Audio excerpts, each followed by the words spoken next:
Voilà, gloire à Dieu, donc que Dieu soit béni. Amen. Nous allons aujourd'hui donc parler de la prière. Le titre du message, enseigne-nous à prier. On a besoin évidemment d'être enseigné à prier parce que ce n'est pas quelque chose qui nous vient de façon naturelle. Et nous avons besoin donc d'apprendre des choses. On va lire, si vous voulez bien, dans Luc chapitre 11, Luc chapitre 11, et à partir du verset 1er. Luc 11, verset 1er. Luc 11, verset 1er.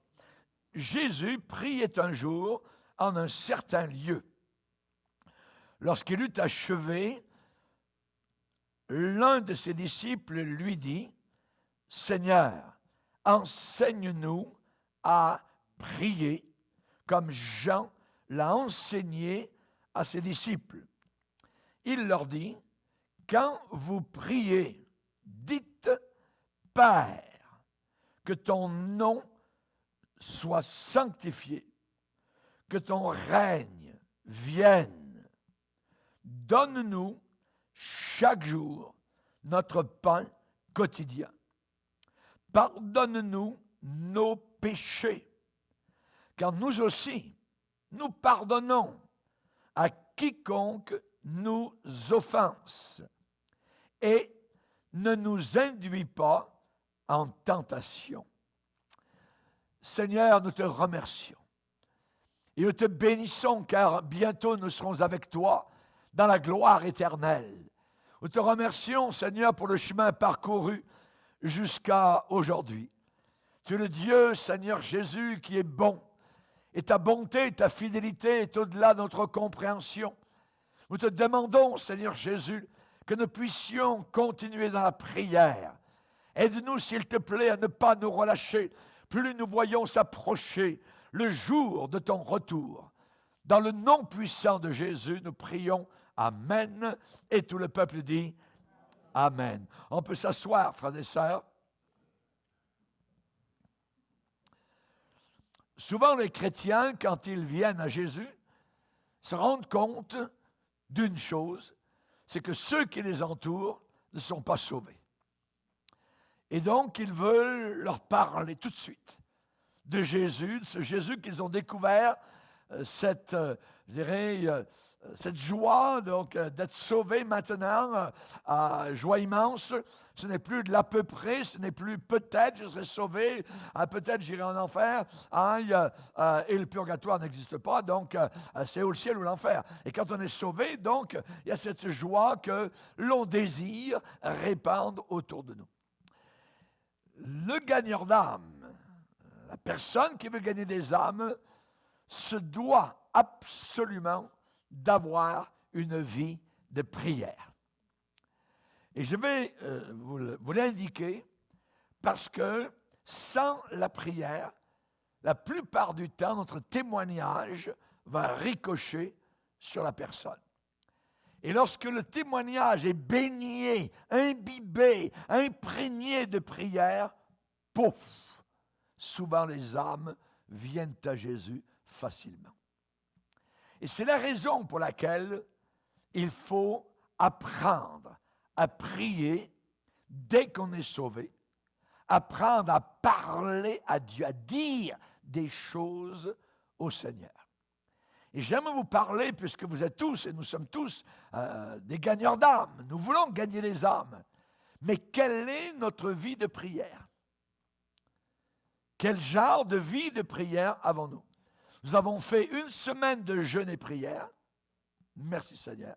Nous voulons maintenant en faire une autre, la rallonger, parce que nous voyons évidemment les ombres de l'Apocalypse déjà se profiler à l'horizon. Martin Luther, ce grand réformateur allemand qui a retrouvé, je dirais, la racine véritable de l'Évangile à son époque, a déclaré « Je préférerais être accusé de n'importe quel péché plutôt que d'avoir un silence coupable au sujet de Jésus. » C'est-à-dire ne pas parler de Jésus, ne pas témoigner le nom du Seigneur. Il témoignait le nom du Seigneur, mais c'était aussi un homme de prière formidable. Et il a fait face aux puissances diaboliques. Et un jour, même dans son étude, alors qu'il avait un encrier en face de lui, il l'a jeté à la face du diable. Et l'encrier s'est posé sur le mur. Évidemment, le diable est parti, mais pour montrer l'intensité de la bataille, le mur a été éclaboussé d'encre.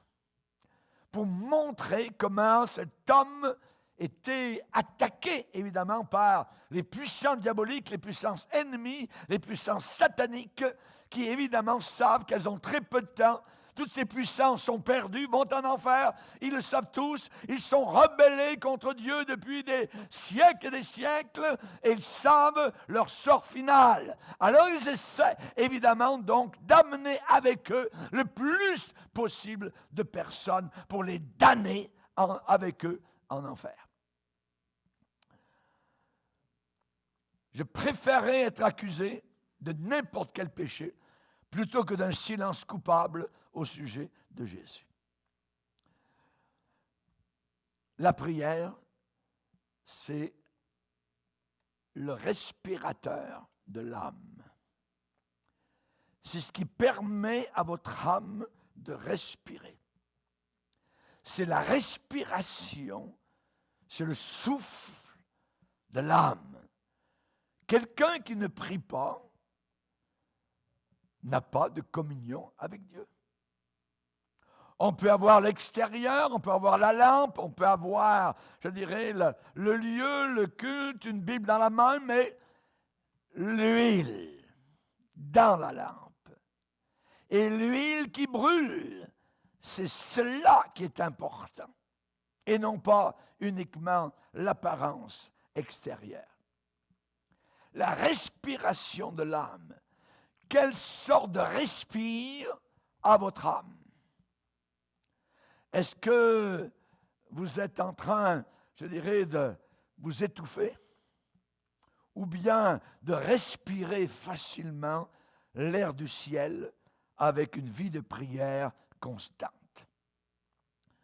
Jésus a dit, vis-à-vis du témoignage, si vous vous taisez, si vous ne dites rien, si vous ne parlez pas au sujet de Jésus, les pierres vont vous remplacer. Les pierres vont crier. Et je ne voudrais pas qu'une pierre me remplace. Je veux être une pierre criante. Alléluia. Un frère m'a envoyé une carte, il n'y a pas très longtemps, il m'a dit, Pasteur Bourgier, continuez à aboyer. Alléluia! Amen! Je veux évidemment continuer, pas seulement à aboyer, mais à parler au nom du Seigneur, à dire les choses vraies, les choses qui libèrent. Mais pour cela, nous avons besoin d'une vie de prière intense à l'arrière. On sait que nous devons penser à tous ces pécheurs qui se dirigent vers l'enfer. On peut parler du coronavirus, on peut parler de ceci, on peut parler des gouvernements, on peut parler des francs-maçons, et ainsi de suite. Mais la réalité, l'important, c'est pas ça. L'important sont les âmes qui se perdent et qui ont besoin d'entendre parler de Jésus. C'est cela qui est criant. Ces gens-là descendent en glissant vers la falaise horrible et terrible. Et ils vont tomber dans les flammes de feu, dans une mer de feu. Et pour longtemps, et pour l'éternité. C'est terrible. Jésus a dit, allez, allez, répandez la bonne nouvelle. Répandez la parole de Dieu. Mais il a dit aussi, priez. Priez. Comment prions-nous? avec quelle vivacité, avec quelle efficacité, avec quelle régularité, avec quelle persévérance prions-nous. C'est très important. Pensez au salut du pécheur. Si nous sommes vraiment des gagneurs d'âme, Jésus dit, priez le maître de la moisson, le Boaz de la moisson, d'envoyer des ouvriers dans sa moisson. Nous pourrions vivre actuellement un temps inimaginable de réveil spirituel, parce que les cœurs sont en émoi, il se passe quelque chose. Et la Bible s'emboîte dans les événements actuels. C'est la raison pour laquelle nous devons parler. Paul a dit, malheur à moi, si je n'annonce pas l'Évangile. Paul a dit, connaissant donc la terreur de Dieu. Nous cherchons à convaincre les hommes. Connaissant la terreur de Dieu. Ce mot dans second qui dit crainte de Dieu. Connaissant la crainte de Dieu. L'original dit terreur. C'est terrible. C'est terrorisant de tomber entre les mains de Dieu en colère. Allez, mais aussi priez. Samuel, le grand prophète de Dieu à la fin de sa vie, a dit au peuple, alors qu'il a fait, je dirais, un résumé de toute sa vie, de son ministère, il dit, je n'arrêterai pas de cesser de prier pour vous. Il a reconnu que la puissance de la prière était si grande.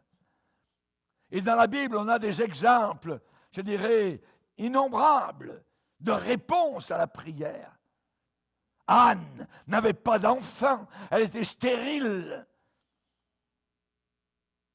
Et il y avait d'autres femmes autour qui avaient des bébés chaque année. Elle n'en avait pas. Elle a dit, Seigneur, donne-moi un bébé, donne-moi un enfant. Est-ce qu'elle l'a eu? Oui, elle l'a eu. Elle l'a appelé exaucé de l'Éternel. Samuel. Exaucé. Exaucé. Le Seigneur ne rit pas de nous quand il dit de prier. Demandez et vous recevrez. Nous prions parfois, par habitude, pensant qu'on prie, mais on ne sera pas répondu de toute façon. Nous sommes incrédules. Nous avons besoin de prier avec foi, en sachant que Dieu lui-même va répondre. Alléluia. Elle a eu son fils. Demande ce que tu veux, a dit Élie avant de monter au ciel à Élisée. Je voudrais une double portion de ton Saint-Esprit. Est-ce que Dieu a répondu à cette prière? Certainement. Élisée a reçu doublement de la puissance qu'avait Élie. Imaginez. Il l'a eu. Ézéchias était sur le point de mourir. Le grand prophète d'Israël, Ésaïe, avait dit, il faut que tu régularises ta situation. Il faut que tu arranges tes affaires parce que tu vas mourir. Et quand Ésaïe parlait, ce n'était pas à peu près. Ça arrivait. Et Ézéchias, le roi, qui était très très malade à mourir, sur le point de mourir, il s'est retourné sur son lit vers le mur de plâtre, où il n'y avait rien du tout sur le mur, sauf Dieu. Dieu était là. Et en pleurant, Ézéchias a dit, « Seigneur, s'il te plaît, je ne suis pas prêt à mourir, ce n'est pas le temps. » Et il a pleuré abondamment et sa prière est rapportée dans Ésaïe 38. Et quand Ésaïe était juste sorti de la maison d'Ézéchias, le palais royal, dans la cour, le Seigneur lui dit, retourne vers Ézéchias. Mais Seigneur, tu m'as dit de lui dire qu'il allait mourir. eh bien, tu vas retourner et tu vas lui dire qu'il va vivre 15 ans de plus. Imaginez, ça n'a quasiment pas de sens. C'est comme si Dieu contredit son homme, son prophète. Il vient de dire quelque chose, tu vas mourir, arrange tes affaires. Et maintenant, voilà que de nouveau il entre par l'entrée de la porte, et c'est encore le même prophète. Mais là, il a un autre message. Dieu m'a parlé dans la cour, et il m'a dit qu'il va ajouter 15 ans à ta vie. Qu'est-ce qui s'est passé entre? La prière d'Ézéchias. Un homme qui s'est détourné des hommes. Il s'est détourné même du prophète de Dieu. Il s'est tourné uniquement vers le mur où il n'y avait rien, sauf Dieu. Et Dieu a entendu. Et ton Père qui est là dans le lieu secret, te le rendra. Ton Père qui est là. Il était là pour Ézéchias, dans sa chambre de mort. Et il est là dans ton besoin. Alléluia. Dieu répond vraiment à la prière. Vraiment. L'apôtre Pierre était en prison. Et il allait certainement mourir par l'épée du roi, comme le roi l'avait fait pour Jacques, un apôtre qui avait été tué quelques jours auparavant. Et maintenant, voyant que ça plaisait aux Juifs, ce roi Hérode a amené Pierre, l'a fait prendre et amené en prison. Et il est dit que toute l'Église priait à l'extérieur, en prière, quasiment jour et nuit. Seigneur, Seigneur, s'il te plaît, sauve Pierre, sauve-le, délivre-le, Seigneur. Nous ne savons pas comment tu vas le faire. On a besoin de Pierre. On a besoin de cet apôtre. Il visite les assemblées. Il a visité Lyd, il a visité Asdod. Il y a eu des morts qui ont été ressuscités. Seigneur, on a besoin de lui. Il priait fervent, avec ferveur. Est-ce qu'ils ont été répondus? En pleine nuit, alors que Pierre, le lendemain, devait mourir, il dormait. Si vous deviez mourir demain, est-ce que vous dormiriez la nuit? Pierre avait la paix. Et il dormait. Et un ange du Seigneur l'a frappé sur le côté. Hé Pierre, habille-toi. Tu es en pyjama là? Habille-toi. Et lui, il pense qu'il est dans un rêve. Et les portes s'ouvrent devant lui, tout ça. Il se retrouve en plein dans la rue. Il est en train de se dire, est-ce que c'est du réel, c'est vrai? Il vient d'être délivré. Et il s'en va à la maison de prière, là où il sait que les chrétiens se réunissent. Et quand il arrive, alors que les frères et sœurs ont prié, Seigneur, s'il te plaît, Pierre est à la porte. Et la petite fille, la petite chrétienne, qui va à la porte, ouvre le Judas, regarde, referme, retourne à l'intérieur. Pierre est ici. Ah, tu rêves. Non, elle ne rêvait pas. Elle ne rêvait pas. C'était la réalité. Dieu venait de répondre à la prière. Dieu veut répondre à la prière. Il faut que nous ayons une vie de prière.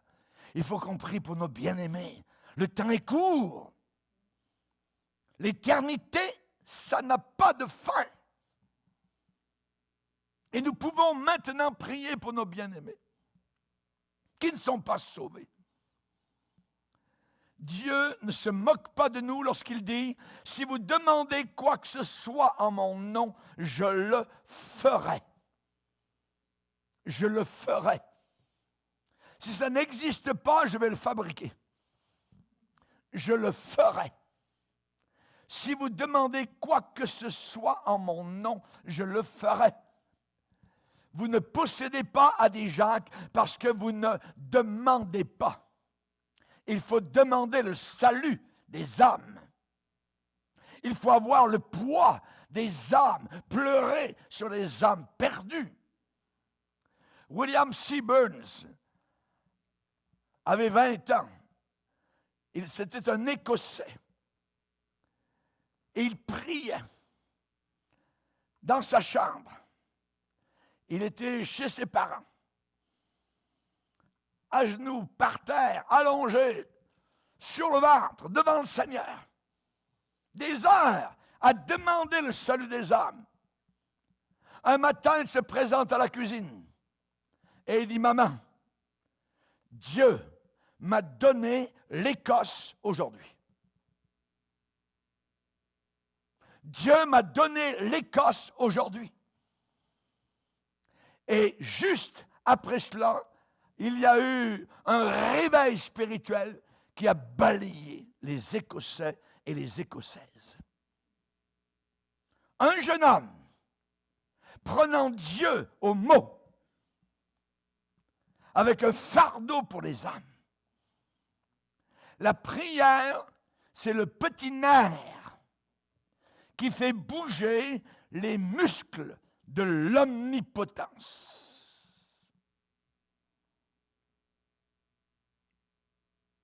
La prière, c'est la méthode de Dieu. Si Dieu n'avait pas voulu, il aurait dit, non, vous n'avez pas besoin de prier. Vous êtes sauvés, puis c'est tout. Non. Dieu a une méthode. C'est de prier. La prière du juste a une grande efficacité. Dans Jérémie, le Seigneur dit, vous me chercherez et vous me trouverez. Il n'a pas dit, vous allez me chercher et vous ne me trouverez pas. Non, vous me chercherez et vous me trouverez si vous me cherchez de tout votre cœur. Gaétan, ce matin, notre frère nous a parlé de l'expression de tout cœur. Tu aimeras Dieu de tout ton cœur. Si vous me cherchez de tout votre cœur, vous allez me trouver, a dit le Seigneur. Et trouver Dieu, c'est la plus belle chose qui puisse nous arriver. Lorsque, dans l'Église primitive, les besoins étaient si grands qu'il fallait aller courir d'un côté et d'autre pour ceci, pour cela, voyez, ils ont institué des aides appelées des diacres et des diaconesses. Et les apôtres ont dit, nous continuerons à nous appliquer à nos priorités. La prière en premier. La prière et la parole de Dieu. La prière est l'étude de la parole de Dieu, l'enseignement de la parole de Dieu. La prière et la parole. Voulez-vous savoir le numéro de téléphone du Seigneur? Jérémie 33, verset 3. Invoque-moi et je te répondrai. Je t'annoncerai de grandes choses, des choses cachées que tu ne connais pas. Tu ne les sais pas. Si tu veux les savoir, cherche-moi et invoque-moi. C'est le seul moyen. Dans Thessaloniciens, il dit priez sans cesse, sans arrêter, non-stop. Avoir un esprit de prière, ne pas nous relâcher parce que l'ennemi ne se relâche pas. Nous avons un ennemi, Satan, et il est toujours sur l'offensive. Il veut attaquer, il veut empêcher les chrétiens de prier. La Bible dit que nous avons affaire à des puissances ennemies. Éphésiens chapitre 6 dit, on n'a pas à lutter contre la chair et le sang, contre monsieur un tel, contre madame une telle. On a à lutter contre Satan, contre les démons, contre les puissances diaboliques qui sont liguées contre l'Église de Dieu, contre les véritables chrétiens. On a affaire à des puissances ennemies, pas amies. Ennemies. Et comme nous sommes à la fin des temps, ce que nous voyons, c'est la montée de l'occultisme, la montée des puissances diaboliques, la recherche de Satan, pas la recherche de Dieu, la recherche des démons, la recherche de la puissance diabolique et ténébreuse. Nous voyons cela donc monter tout autour de nous. Faites en tout temps, par l'Esprit, toutes sortes de prières et de supplications. Toutes sortes de prières et de supplications. Alléluia. Sans prière, au jour de la bataille, nous serons vaincus. Vous pouvez avoir une tête, je dirais, remplie, je dirais, de chiffres, de connaissances, d'algèbre, de géométrie, de chimie, de quoi que ce soit, voyez, hein, mais vous serez vaincus.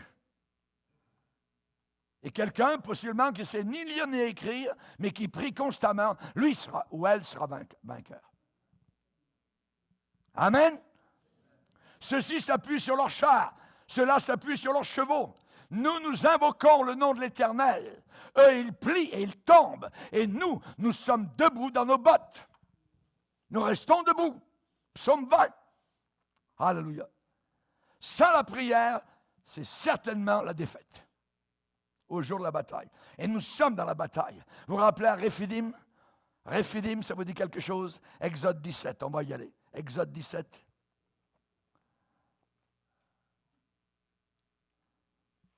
Exode 17, verset 8. Amalek vint combattre Israël à Réphidim.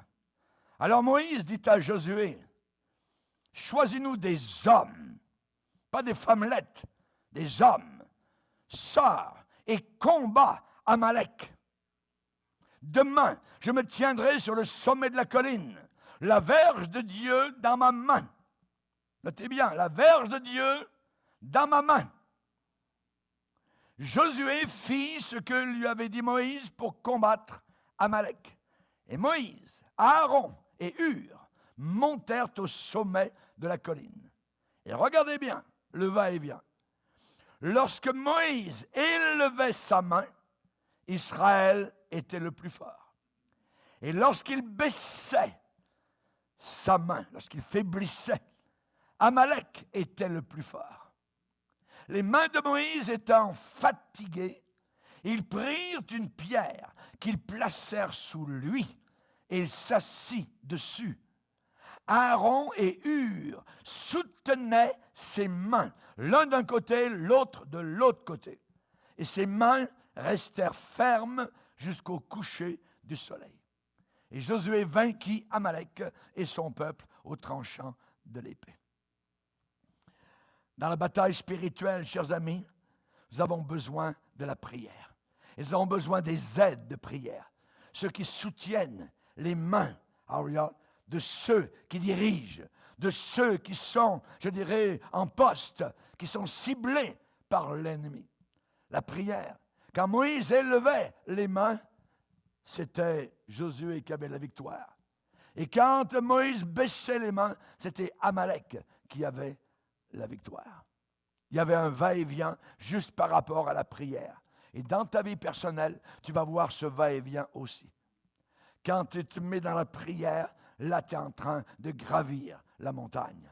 Quand tu délaisses la prière, tu es en train de descendre de la montagne. Il faut prier. Jésus a dit, il faut toujours prier. Toujours prier. Sans se relâcher.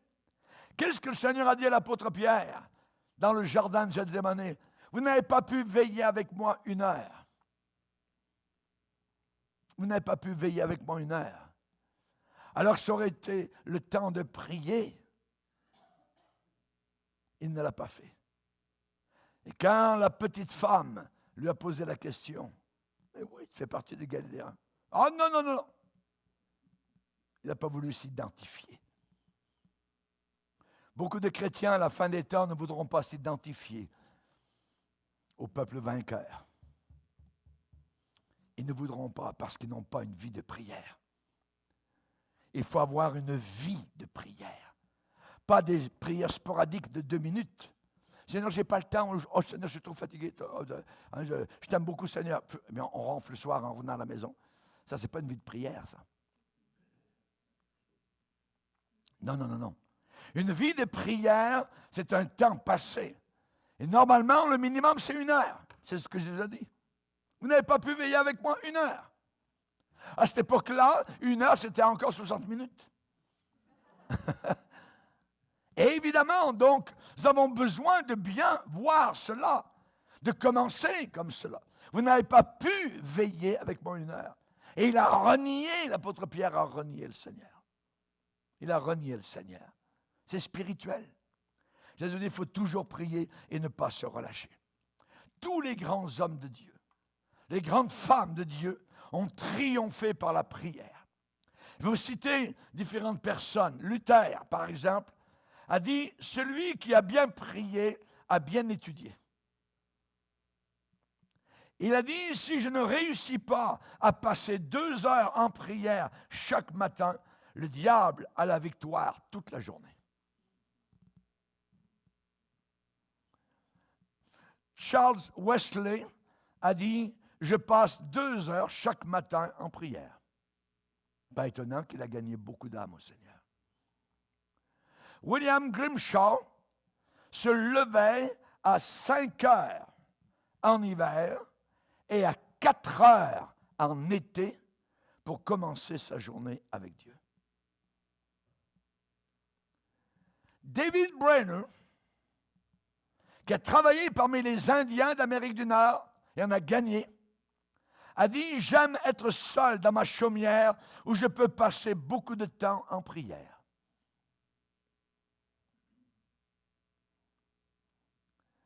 Dans un confinement obligatoire, c'est merveilleux.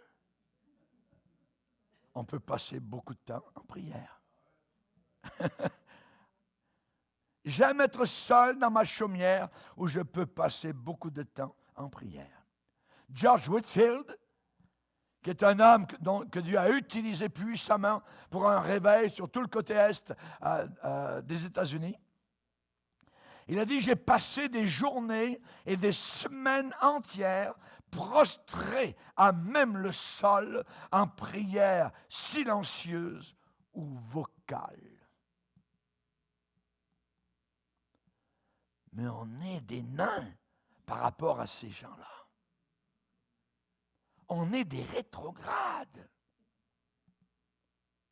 La Bible dit que nous devons imiter ceux qui, par la foi et la persévérance, ont hérité des promesses. Les imiter.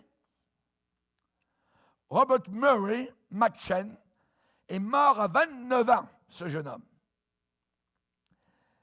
Et il a fait une déclaration quelques mois avant sa mort. Il n'a même pas atteint 30 ans. Il a dit, entre 6 heures et 8 heures le matin, c'est là que je dois passer les meilleures heures de la journée en communion avec mon Dieu.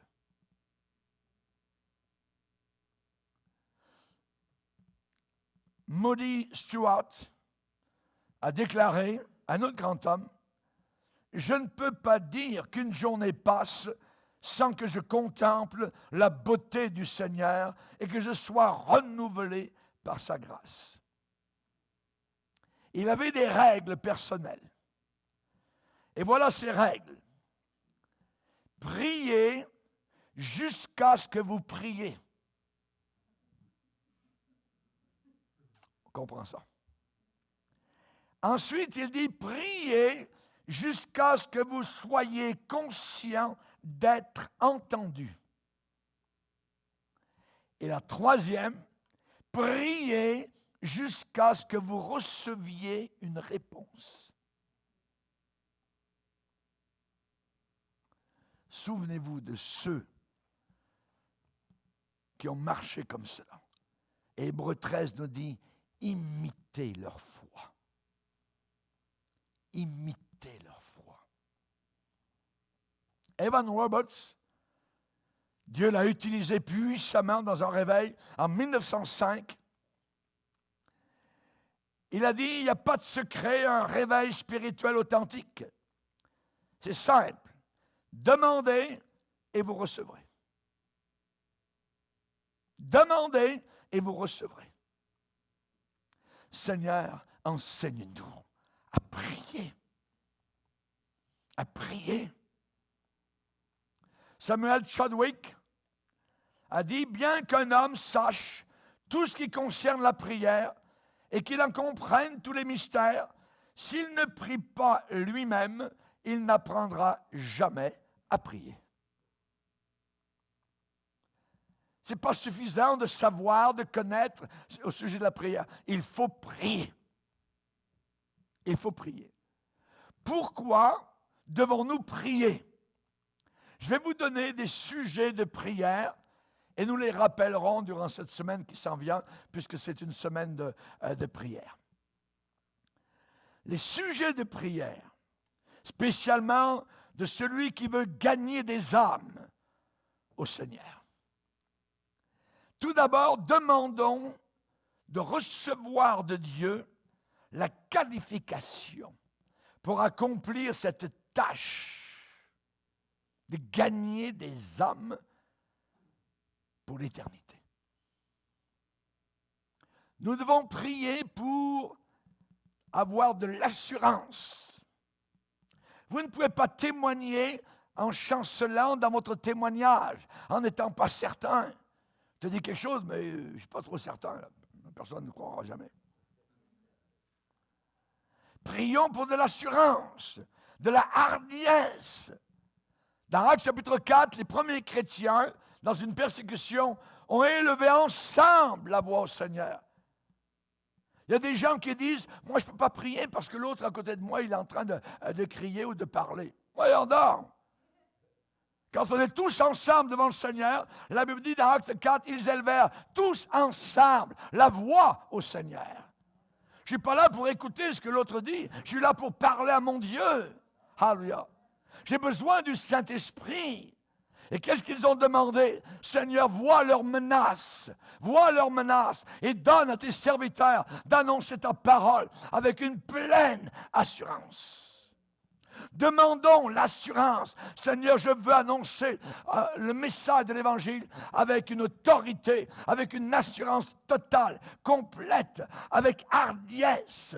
Paul a demandé aux Éphésiens en disant, priez pour moi, pour que lorsque je parle du Seigneur, je puisse le faire avec hardiesse, hardiment, librement, avec assurance. On doit le demander au Seigneur.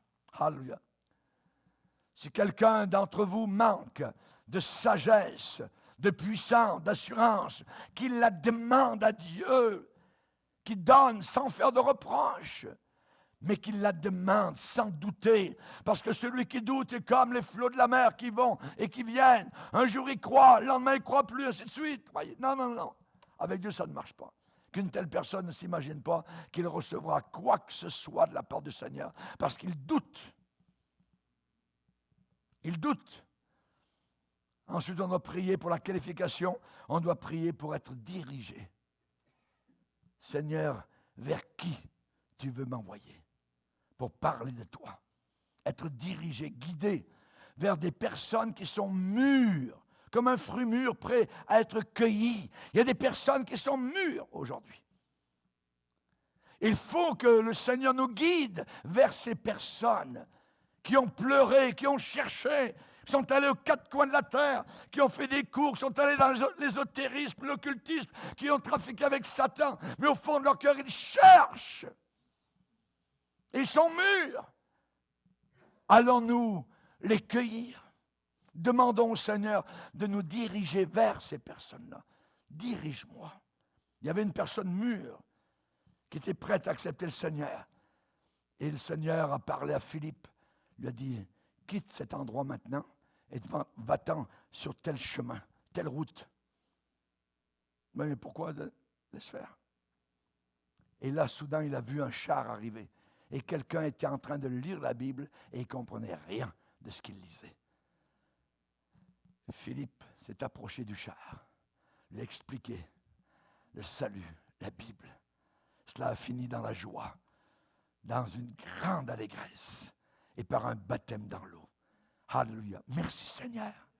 Être dirigé, être attentif à l'Esprit de Dieu.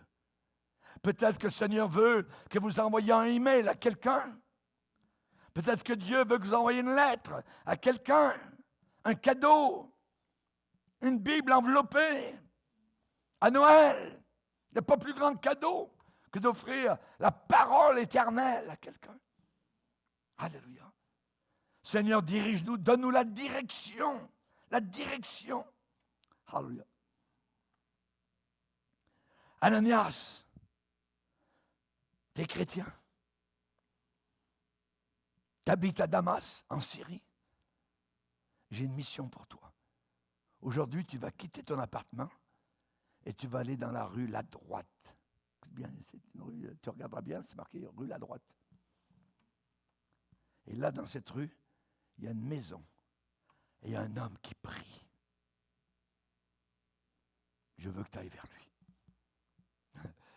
C'était l'apôtre Paul, imaginez. Ça vaut la peine d'avoir écouté la voix du Saint-Esprit. Dieu peut nous conduire comme cela.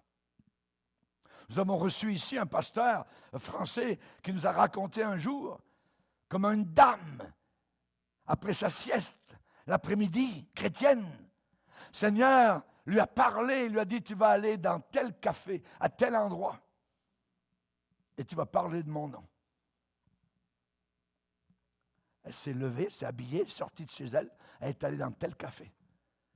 Et il y avait 3 jeunes gens qui étaient là, qui parlaient autour de la table. Ils avaient été dans la drogue, ils avaient ça. Elle leur a parlé. Elle leur a dit, le Seigneur m'a envoyé vers vous pour vous parler du salut. Savez-vous ce qui est arrivé à ces 3 jeunes gens? Les 3 sont devenus pasteurs. Les 3. Et je les ai connus personnellement. Et il y en a un qui est déjà au ciel. Merci Seigneur. Des directions de Dieu. Des directions du Seigneur. Va. Le Seigneur a dit, je t'instruirai, je te montrerai la voie que tu dois suivre. Je vais te conseiller, j'aurai le regard sur toi. N'aie pas peur. On doit prier pour la conversation que l'on va avoir avec la personne. On ne peut pas avoir les mêmes conversations avec tout le monde de façon identique. Il faut être dirigé par le Seigneur. Nous ne devons pas être comme des perroquets qui répétons uniquement la même chose. Si tu ne crois pas, tu vas en enfer, ainsi de suite. Si tu crois, tu vas aller au ciel. Jésus est mort pour toi à la croix. Non, il y a toutes sortes de manières de conversation à déclarer à différentes personnes pour arriver à leur cœur. Prions pour la qualification, l'assurance. Prions pour la direction, les fruits mûrs. Prions pour la conversation. Alléluia. Il ne faut pas avoir des réponses toutes faites. Pas avoir des phrases, vous voyez, qui sont toutes pareilles. Ce n'est pas la routine. Il faut avoir la parole voulue, au moment voulu et dans le lieu voulu. Et ça peut être différent. David Wilkerson est allé voir un jeune pusher et lui a dit simplement, Nicky, Jésus t'aime. Sauvé. Il a été percuté. Dieu a pris ce bout de parole et Nicky Cruz a été sauvé. Est devenu un grand évangéliste. Il a sauvé à son tour des milliers de personnes. La Bible dit une parole dite à propos, c'est comme des pommes d'or sur des ciselures d'argent. Des pommes d'or sur des ciselures d'argent. Voilà une parole dite à propos, au bon moment, au lieu voulu. Voyez? Alléluia. Job 6 nous dit combien les paroles vraies sont persuasives. Proverbe 15, combien est agréable une parole dite à propos. Jésus dit, ce que vous aurez à dire vous sera donné à l'heure même. Essayez pas de dire, qu'est-ce que je vais dire? Non, laisse faire. Toi, cherche à prier, à être rempli du Saint-Esprit. Et quand ça sera le temps, le Saint-Esprit va te donner les paroles voulues. Et tu vas même parfois t'écouter parler. Non. C'est-à-dire, je parle donc bien. Ouais. Mais c'est le Saint-Esprit. Ne vous en faites pas. Ce que vous aurez à dire vous sera donné à l'heure même. Les paroles de la bouche du sage sont pleines de grâce. Et Ésaïe a dit, le Seigneur l'Éternel m'a donné une langue exercée. une langue habile, une langue disciplinée. Pourquoi devons-nous prier? Nous devons prier pour qu'il y ait percussion, pour qu'il y ait conviction, que la personne commence à battre de l'aile. Alléluia. Amen. Alléluia. Jésus a dit, le Saint-Esprit convaincra le monde de péché. Ce n'est pas vous qui allez convaincre les gens de péché, c'est le Saint-Esprit. Parce que les gens ne savent pas ce qu'est le péché. Ils ne comprennent pas le péché. Ils pensent que la droite c'est la gauche, ils pensent que la gauche c'est la droite. Ils ne connaissent pas la différence entre le bien et le mal. Mais c'est uniquement quand le Saint-Esprit vient que le Saint-Esprit convainc de péché. Jean-Baptiste a dit à des gens religieux, produisez donc des fruits dignes de la repentance. Et ne prétendez pas dire en vous-même, oh, on a ceci, on a telle religion, on a Abraham pour père, ainsi de suite. Non, non, non. On a besoin de la conviction avec nous, que les gens soient convaincus. Une décision, quelqu'un qui prend une décision pour Jésus, mais sans conviction. Qu'est-ce qui se passe? Une décision sans conviction de péché ne portera pas de fruits. Ça ne porte pas de fruits. La personne n'a pas été convaincue de péché. Que de chrétiens sont comme cela aujourd'hui. Ils pensent être sauvés, ils ne le sont pas. Ils sont entrés dans une routine, dans un rituel religieux. Ils n'ont jamais été convaincus de péché. Ça n'a jamais percuté leur cœur. Ils n'ont jamais été ouverts dans leur âme, mis à nu, dans la réalité de ce qu'ils sont. La conviction. Jésus a dit, le Saint-Esprit convaincra le monde de péché, de justice et de jugement. Et de jugement. Quand Paul a parlé à Agrippa, un homme du gouvernement, à la fin de la conversation, Agrippa a dit, tu vas bientôt me persuader de devenir chrétien. Il était convaincu. La conviction de la prédication de Paul était en train de faire son œuvre. Mais maintenant, il résistait. Il était convaincu, mais il démontrait encore une résistance. Félix, après la prédication de Paul, un autre gouverneur, alors que Paul était dans la cellule en dessous du palais royal, un jour il le fait sortir. Ah, il m'a parlé de ta religion, c'est quoi là? À la fin de la conversation, c'est le gouverneur qui tremblait, qui shakeait. Et le prisonnier est retourné dans sa cellule, triomphant. Il est dit que Félix tremblait. Tremblait. Chers amis, pour que la semence porte du fruit, il faut prier aussi. Prier pour la qualification, l'assurance, prier pour la direction, pour les fruits mûrs, pour la conversation que nous allons avoir, pour la conviction du Saint-Esprit et pour la production. Ça porte du fruit.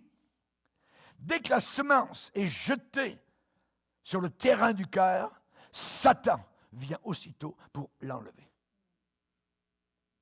Oh, voyons, tu ne vas pas accepter le Seigneur tout de suite. Là, attends, tu as du temps, ainsi de suite. Voyez, ça, tout de suite. Et là, il faut prier pour cela. Il faut prier pour l'après-témoignage.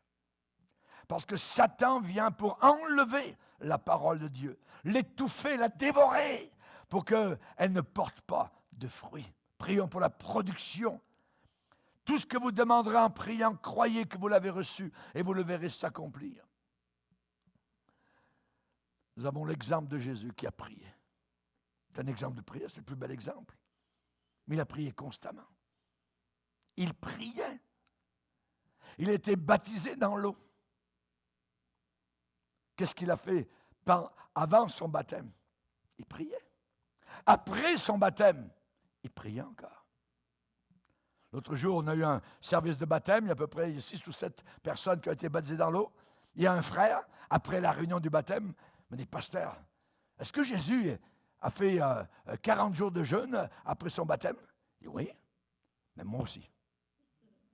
Mais, et il l'a fait. Et il l'a fait. Il est sorti vivant. Parce qu'on peut boire, il n'y a pas de problème. Mais c'est merveilleux quand il y a ce désir de s'attacher, se coller à Jésus, l'exemple de Jésus, avant de choisir ses apôtres. Pensez-vous que Jésus, un bon matin, a dit, ah ben, j'aimerais choisir des apôtres? Non, il a prié toute la nuit. Et le lendemain, il a choisi les apôtres. Luc 6, toute la nuit en prière. Lors de la transfiguration, vous connaissez tous évidemment Jésus, qui est sur la montagne avec Pierre, Jacques et Jean, et là, il a levé le voile sur l'éternité. Soudain, il est devenu comme une lumière, comme un soleil de gloire. Pierre sentait la présence du paradis. Il a dit, je veux maintenant planter des tentes ici. Vous ne savez plus ce qu'il disait, tellement il ne voulait jamais redescendre en bas, tellement c'était merveilleux. Quand est-ce que cela est arrivé? Il est dit, pendant que Jésus priait. Soudain, son visage est devenu comme un soleil, pendant qu'il priait. J'ai vu des gens à la réunion de prière venir parfois au début de la réunion avec un visage terreux, avec un visage triste. Et à la fin de la réunion, leur visage était rayonnant. Il y avait quelque chose qui se passe sous la peau. Amen. Parce que c'est à l'intérieur de nous. Amen. Alléluia.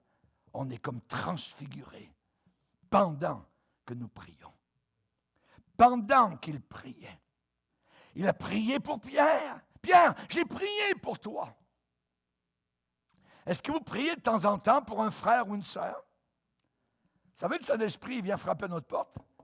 Et des fois, il y a des visages qui nous viennent. Peut-être que le Seigneur veut que vous priez pour ces personnes-là. Si mon visage vous vient à l'esprit, c'est pas pour vous battre. C'est peut-être que vous puissiez prier pour moi. Alléluia. On sait que Jésus a prié pour lui-même avant de souffrir. Dans le jardin de Gethsémane, Père, s'il te plaît, si cela est possible, que cette coupe s'éloigne de moi. Il priait à la croix. Il a prié encore pour ses meurtriers. Père, pardonne-leur. Merci Seigneur. Même sur la croix. Si un jour on vous amène à la guillotine, priez pour les gens qui vont vous guillotiner. Jésus a prié, pardonne-leur. Ils ne savent pas ce qu'ils font. Et sur la croix, avant de mourir, Père, je remets mon esprit entre tes mains. Il priait encore, jusqu'à son dernier souffle sur la terre. Il a prié. Alléluia. La prière, parfois, est un combat, c'est une lutte. Ce n'est pas évident, ce n'est pas naturel. Il y a une bataille. L'ennemi ne veut pas que nous prions. Il va essayer de divertir notre pensée. Il va essayer de faire en sorte que notre chose, le téléphone sonne, il faut que j'aille faire ça. Ah oui, j'avais oublié. Vous aviez pensé au départ de prier, mais non. Et finalement, la journée est passée, vous n'avez pas prié. L'Église ne cessait d'adresser pour Pierre, qui était en prison, des prières. Romains 15, je vous exhorte à combattre avec moi en adressant à Dieu des prières, afin que je sois délivré des incrédules. Épaphras combat sans cesse pour vous dans ses prières. Paul priait pour les chrétiens de Thessalonique. Daniel à Babylone, en plein milieu de la corruption, 3 fois par jour, il priait le Seigneur.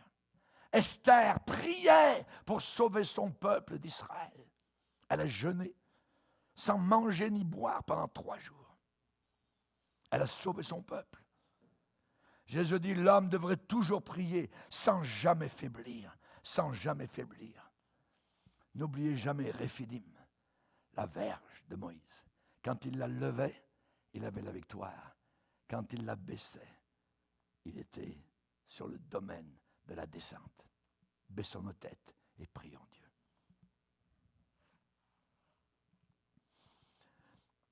Seigneur, te bénissons pour le Saint-Esprit qui encore nous parle aujourd'hui. Alors que nous voyons se profiler à l'horizon, Seigneur, les ombres de l'Apocalypse, ce n'est pas le temps de s'endormir.